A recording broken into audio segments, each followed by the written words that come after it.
What if there was a creature so powerful and majestic it could rule both the skies and the earth? A creature that was part lion, part eagle, and feared by all who heard its name. But what if this legendary beast, the Griffin, was more than just a myth? What if it was inspired by something real? Welcome to. Today we're diving deep into the origins of one of the most iconic and enduring creatures of mythology, the Griffin.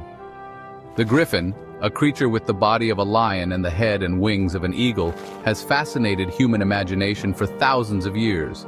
But how did this mythical being come into existence? Where did it come from?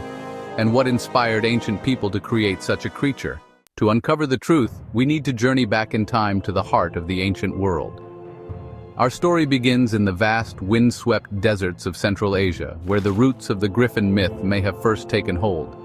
As early as the 7th century BCE, Greek historians like Herodotus wrote about creatures resembling griffins guarding vast treasures of gold in the lands beyond the Black Sea.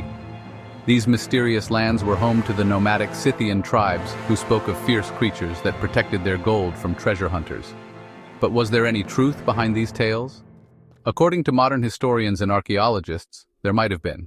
In the remote regions of the Gobi Desert, explorers have uncovered something fascinating: fossils of ancient creatures that roamed these lands millions of years ago.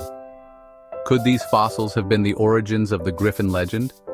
Imagine, if you will, a Scythian trader traveling through the harsh desert terrain, coming across the fossilized remains of a protoceratops, a dinosaur with a large beak, 4 legs, and a massive skull.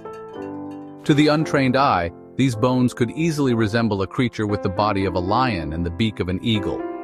For the ancient nomads, it would have been a discovery beyond explanation. These prehistoric fossils, jutting out of the sand, could have sparked the imagination of the Scythian tribes, giving birth to stories of a guardian beast that protected gold.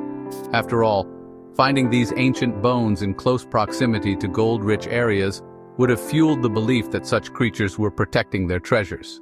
But the myth didn't stop with the Scythians. As trade routes expanded, so did the legend of the Griffin. The stories traveled westward, finding their way into the ancient civilizations of Greece and Rome. Greek art, from pottery to sculptures, began to depict griffins as noble and fierce creatures, often guarding temples and treasures. The griffin became a symbol of divine power and protection, often linked to the gods themselves. Yet the griffin wasn't just a symbol of power. For ancient Greeks, it represented a perfect balance of strength and wisdom. The lion, known as the king of beasts, and the eagle, the ruler of the skies, combined to create a creature that dominated both land and air. This fusion of two of nature's most powerful animals captured the imagination of artists, poets, and storytellers for centuries.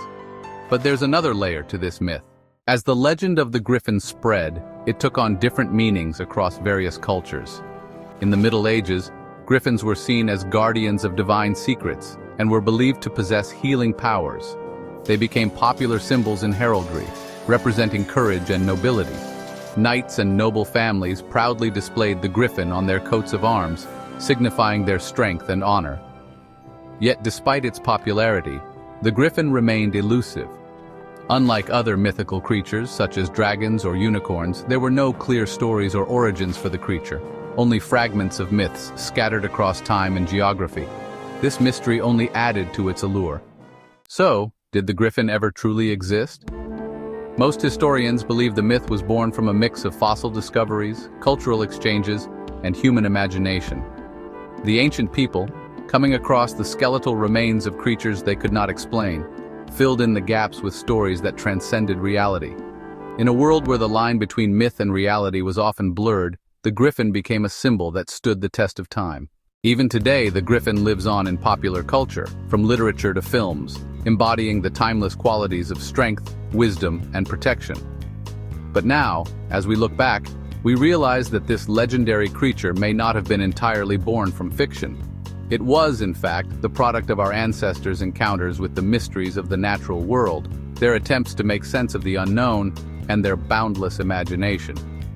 The Griffin's story is a testament to humanity's love for storytelling, a blend of observation, interpretation, and wonder, a reminder that behind every myth lies a sliver of truth, waiting to be discovered.